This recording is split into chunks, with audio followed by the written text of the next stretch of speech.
You really have to ask why. Why, after more than 40 years on stage, are the Rolling Stones still acting like teenagers? Well, here's the short answer. Why not? And certainly after that spectacular in Rio, you have to hand it to them. Not too many grandpas can attract 1 million fans to a rock concert, and none can cavort like Mick Jagger. But have they still got it, or are they just going through the motions? On the eve of their Australian tour, Ellen Fanning caught up with the Stones in Japan to see if they live up to their reputation as the greatest rock band on earth.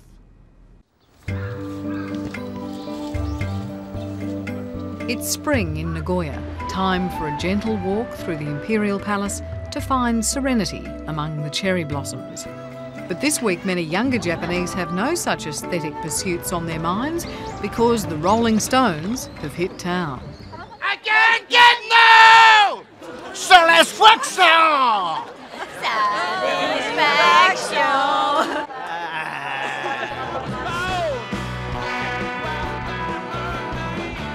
It's extraordinary to think that the Rolling Stones are into their 5th decade and they are still a cult act. The combined age of the band, that's Mick Jagger, Keith Richards, Ron Wood and Charlie Watts, is 246 years old.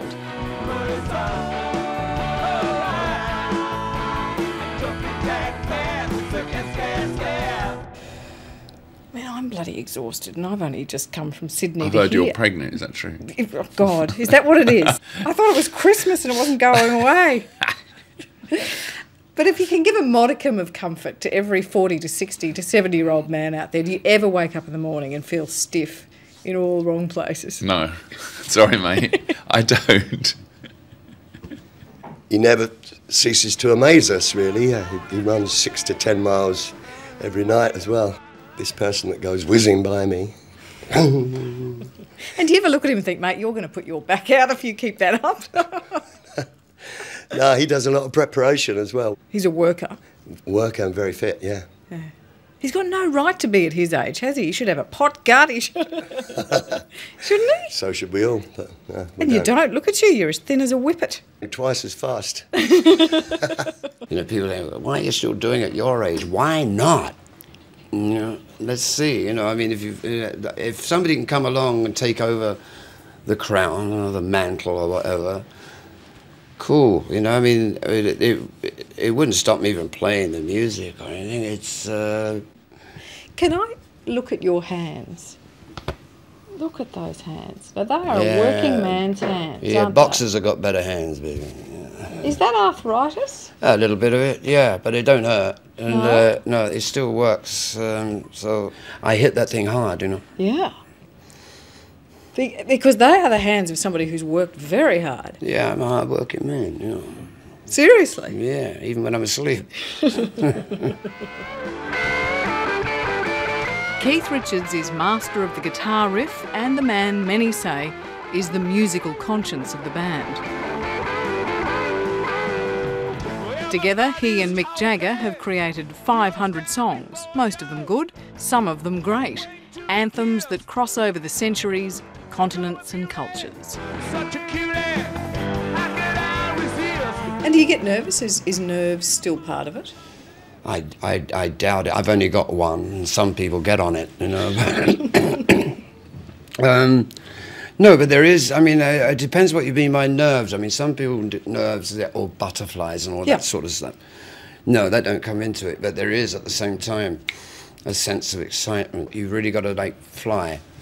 You know, that's what you try and do, you know, and I got some flyers in this band, and Charlie Watts is a motherfucker.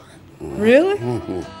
It's a very rock and roll introduction to the most stylish man in the band. Charlie Watts has spent all his time with the Stones looking like the accidental rock star. Jazz may be his first love, but this, unexpectedly, has been his living. You're a very stylish chap. I think in the old days they'd call you a cool cat in the jazz world. Well, that really is. That's out the art. Go on. How did you end up hooking up with one of the wildest rock bands on earth? Because they weren't then. They were just another bunch of kids that I played with. I played with loads of them. Did you think they'd last? No. Because nobody, you know, I was 20 and nobody did. This week in Nagoya, the Stones calculated they played in front of their 1 millionth Japanese fan. In Brazil a few months ago, more than 1 million turned up for just one concert. They might be one of the oldest rock bands in the world, but they are the biggest and the best.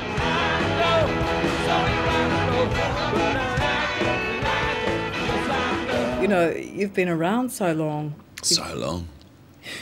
Does it feel long? You know, we first came to Australia in 1965, I think. I wasn't even born in 1965. Don't tell me that.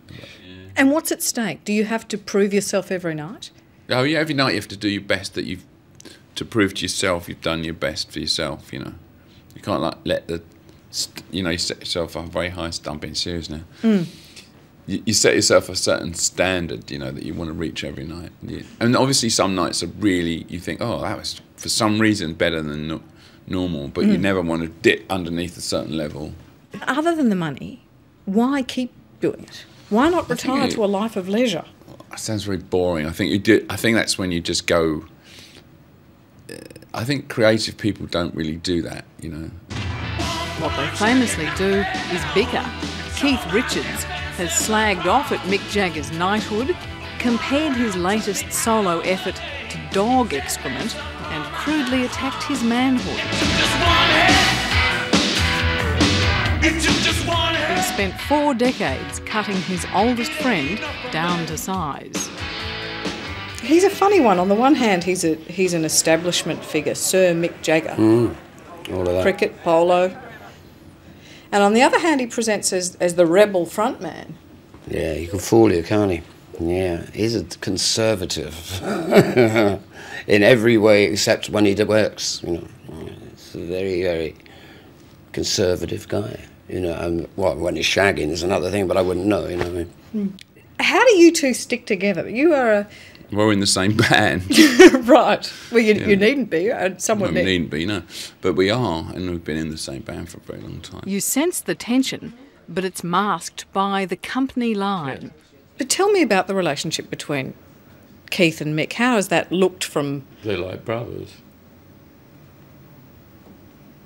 They're awful rough on each other in public. Not really. Keith's rough on Mick. Yeah. But no more than brothers usually are.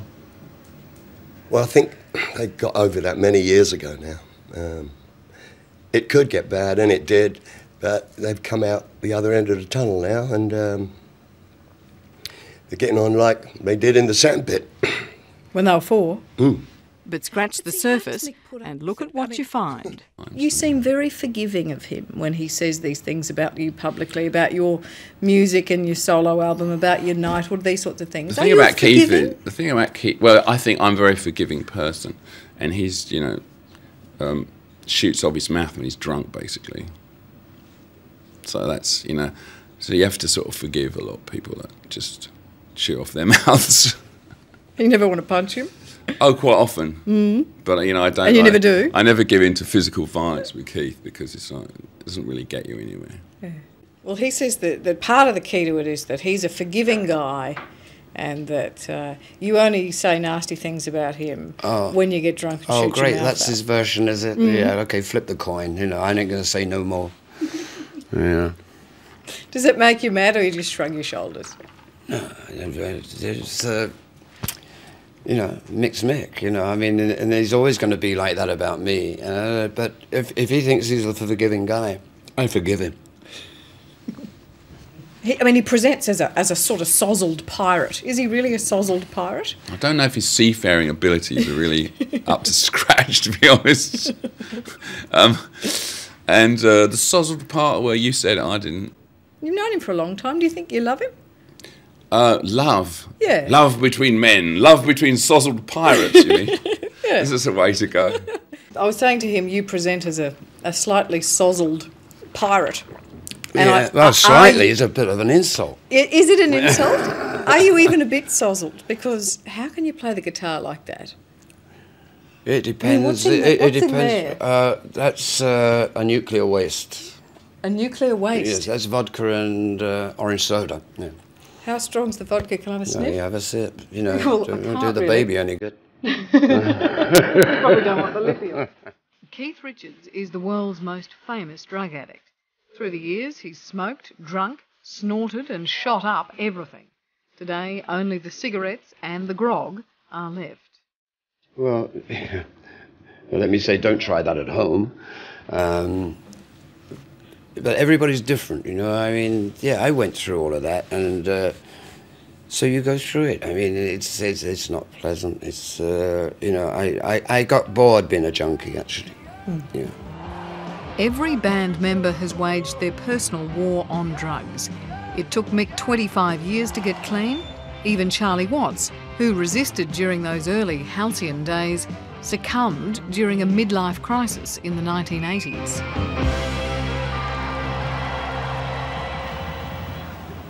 I used to take things to make me livelier when I was young, and I couldn't do that now. You know, I'd be dead.